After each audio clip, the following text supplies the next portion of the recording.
sini sebelum memulai pelajaran, marilah kita berdoa dulu. Aku mau dipimpin satu orang dulu. Boleh, Adi, doa seperti biasa.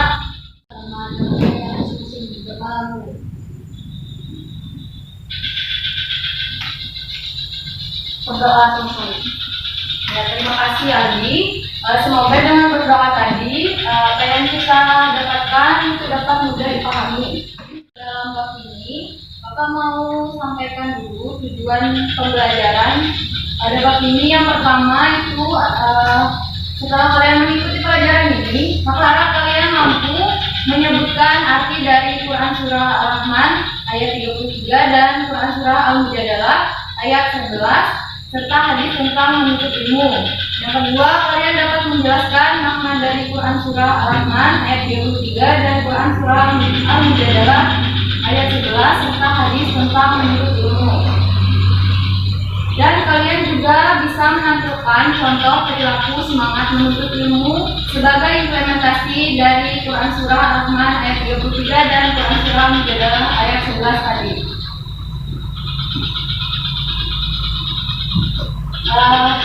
Sebelum kita memasuki bab 6, Bapak masih mau nanya-nanya nih. Bab 5 kemarin apa ada yang masih ingat? Itu tentang apa? Bab 5 kemarin. Yang terakhir apa dari? Lewat dulu. Masih ingat bab 5 tentang kedatangan Nabi Muhammad? Ya, betul. Kalian masih ingat bagaimana cara Nabi Muhammad bisa diangkat sebagai Rasul? Bagaimana kisahnya? Masih ingat? Ingat ya? Ingat. Jadi kakak ulangi sekali lagi. Di situ kemarin dijelaskan bahwa Rasulullah diangkat sebagai Rasul pada saat bertapa di Gua Hira. Di situ malaikat Jibril menyampaikan wahyu dari Allah Subhanahu Wa Taala berupa Quran Surah Al-Alaq dari ayat 1 sampai ayat 5. Tapi posisinya Rasul, Nabi Muhammad SAW sebelum diangkat menjadi Rasul itu belum bisa membaca, belum tahu huruf. Jadi di situ Rasul diajarkan oleh malaikat Jibril untuk membaca terus sampai akhirnya Rasul bisa membaca Quran Surah Al-Alaq dari ayat 1 sampai 5. Nah, dari situ kalian bisa lihat apabila seseorang berilmu atau belajar itu semakin terus-menerus pasti akan menjadi mudah. Pasti akan kita akan membahas tentang dengan ilmu pengetahuan semua menjadi lebih mudah.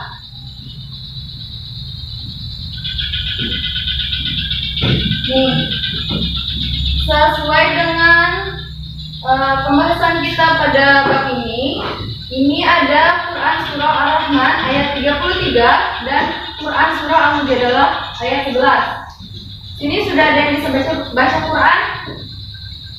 Sudah? Belum?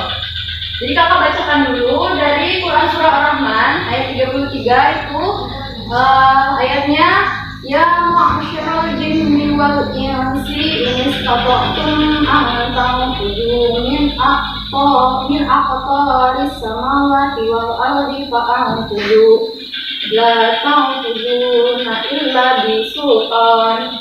Selanjutnya ayat kedua ya ayyuhalladzina amanu idza qila lakum tafassahu fil majalisi fafsahu yafsahillahu lakum wa idza qila tuzu famshuzu wa yarfa'illahu alladzina amanu minkum walladzina utul ilmi darajat wallahu bima ta'maluna khabir.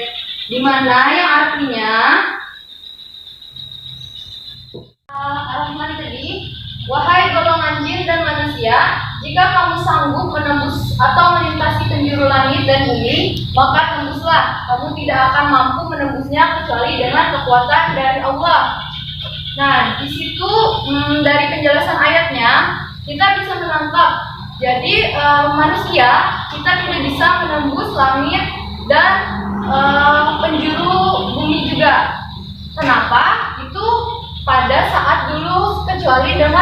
kekuatan katanya. Apa yang dimaksud kekuatan itu? Kekuatan itu adalah ilmu tadi. Karena dengan ilmu bisa dilihat sekarang kemajuan ilmu dan teknologi, kita bisa menembus langit, keluar angkasa misalnya.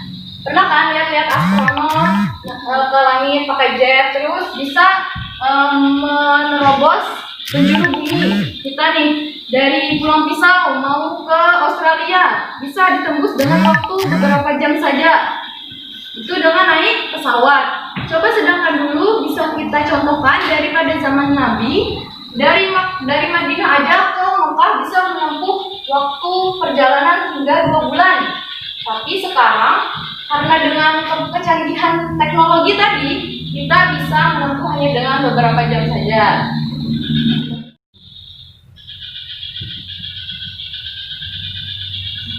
Nih, terjemahan ayat kedua tadi, Quran Surah Al-Mujadalah.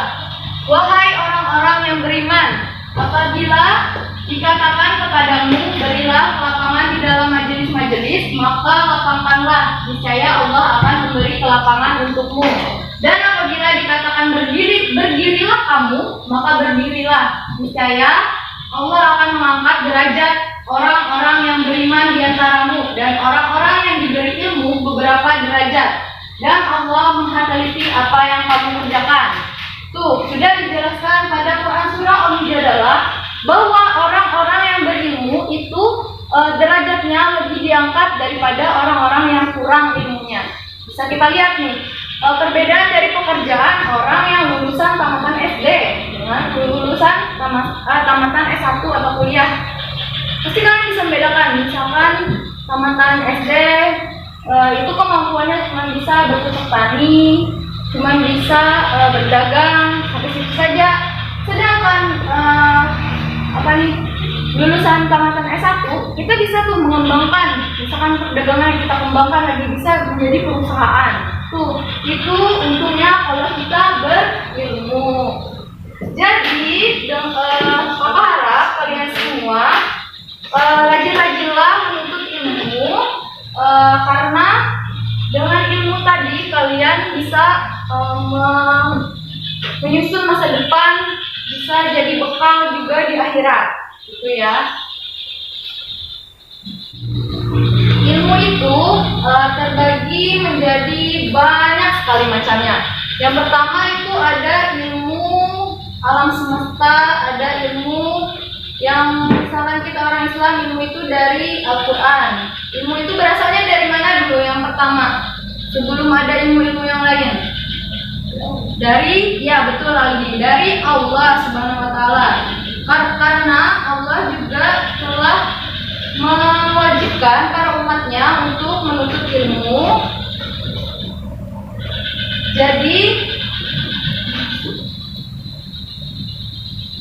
kita pelajari dulu nih, pada bab ini kita mempelajari tentang ilmunya Allah. Itu yang pertama adalah Al-Quran. Al-Quran diturunkan kepada siapa tadi? Nabi Muhammad melalui malaikat.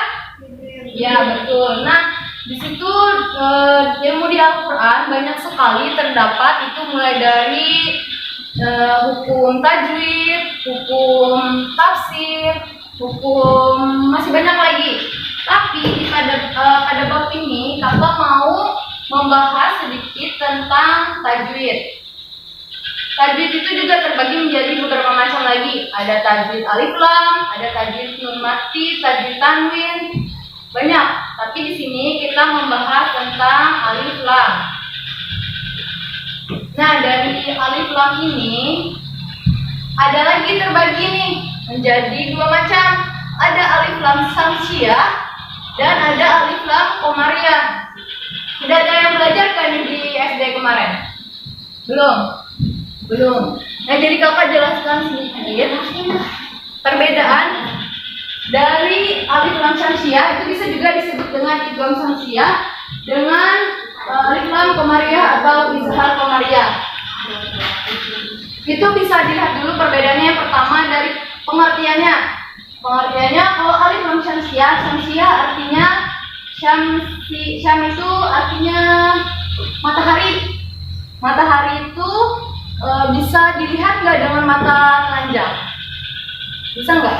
Bisa nggak kita langsung lihat langsung? Bisa kan? Tapi silau itu sama artinya dengan alif lam syamsiah ini mengambil dari kata matahari, artinya kurang jelas atau samar-samar. Kita melihat matahari kan samar-samar. Ya, itu qamar itu artinya bulan. Bulan itu kan bisa dilihat dengan jelas. Nah, kenapa diartikan sebagai qamar ya? Artinya qamarnya alif lam qamarnya itu jelas, dibacanya jelas gitu. Nah, itu dari perbedaan segi pengertian. Selanjutnya dari cara membacanya. Yang pertama itu alif lam syamsiah itu dibaca samar-samar apabila alif lam bertemu dengan nih beberapa huruf ini. Ada ta, ada sa, da, za, ro, za, sin, shin, sod, dot, to, zo, lam dengan nun. Nah, itu cara membacanya alif lam syamsiah. Kita contohkan aja nih dari namanya alif lam al syamsiah. Al syamsiah misalkan nih ada sidol.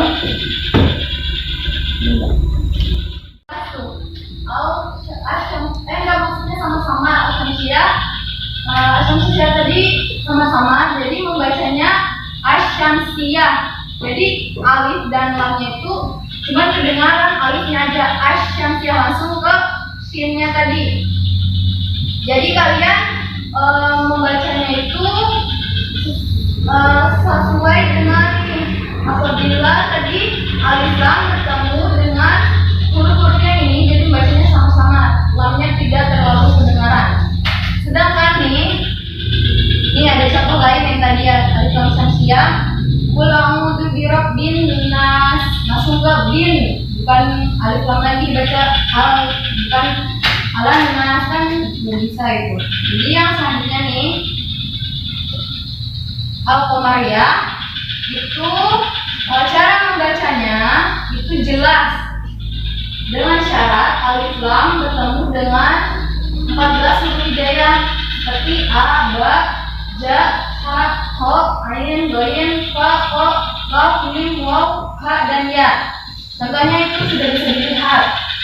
Nih, inna a'tayna kal besar, kalnya kan bisa dibaca langsung dengan lamnya kal besar. Jadi alif lamnya dibaca seperti itu.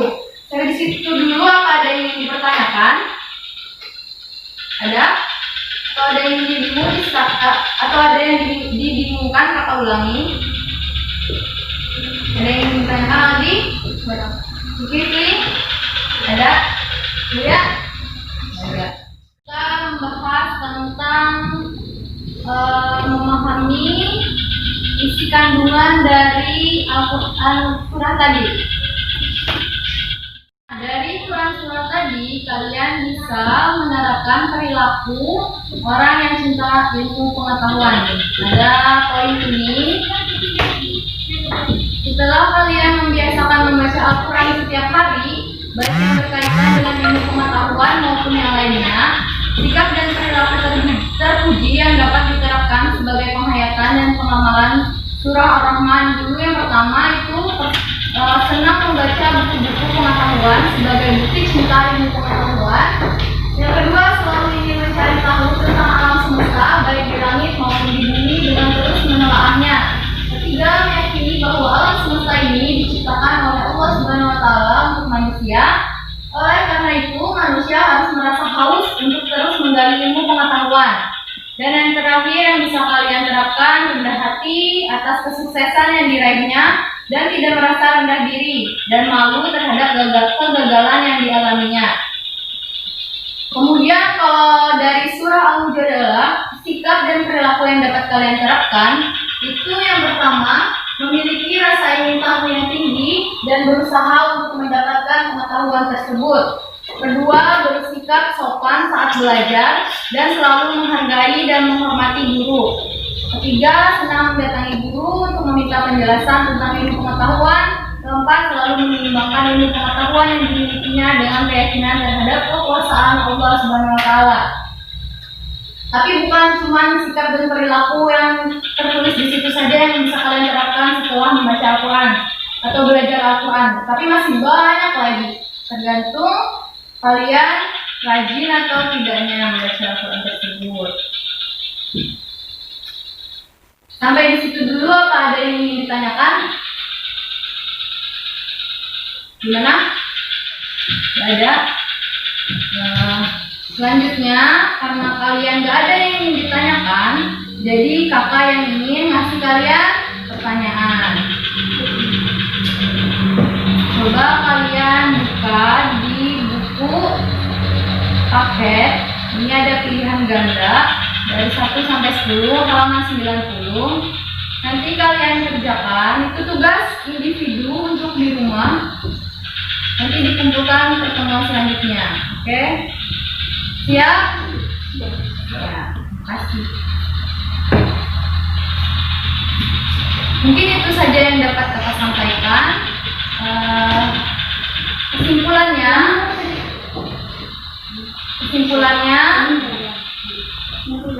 jadi dalam Quran surah Ar-Rahman itu kandungannya meliputi manusia dan jin tidak mampu menembus penjuru langit dan bumi untuk mengetahui isinya kecuali atas kekuatan dari Allah Subhanahu wa taala.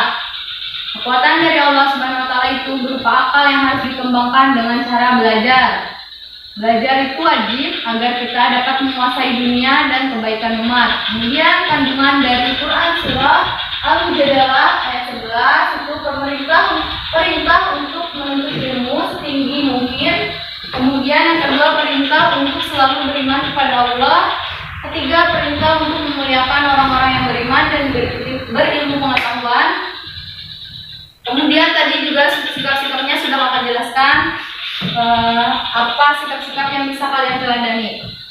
Mungkin cukup itu aja yang dapat kakak sampaikan pada pertemuan kali ini. Nanti kita akan lanjut pertemuan selanjutnya. Salah dan hilaf kakak mohon maaf. Sebelum kita mengakhiri pelajaran pada hari ini, marilah kita berdoa kepada Allah Subhanahu wa taala agar ilmu yang kita pelajari dapat mudah dipahami. Berdoa juga.